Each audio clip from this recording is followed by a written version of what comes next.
Mr. Vaccaro, you brought up an interesting point about the collection of digital data, and you brought up the California law and state law on privacy and how that is now beginning to impact, I guess for all of you, impact your business. Have you had any difficulty meeting the demands in the European side of things with the GDPR? Has that surfaced as an issue for any of you?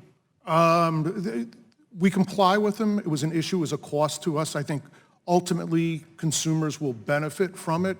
And I think consumers are much more wary now about their data and what's it used for.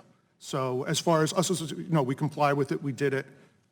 It was expensive, but we did it. Has anyone found difficulty with complying with either the California law or the GDPR? Yes, sir, Mr. Perez. No, in fact, GDPR set up very well for compliance with the California law. And just for the record, we do not sell data to anyone. We provide the data to our venues so they can service all fans when they show up at the event, regardless of where they purchased the ticket. It's an ability to provide customer service. With paper tickets and PDF tickets, we have no idea who these people are, where they got the tickets, and we cannot help them. And that really pains us.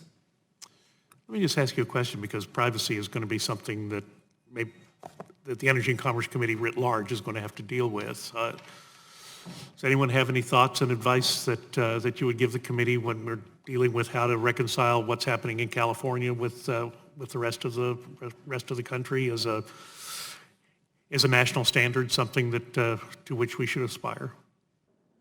I would say a national standard would make it much simpler on businesses, that you don't have to comply with 50 state laws on privacy. And there's an argument to be made that California's law gives an advantage over California businesses rather than out-of-state businesses because the way they apply the law.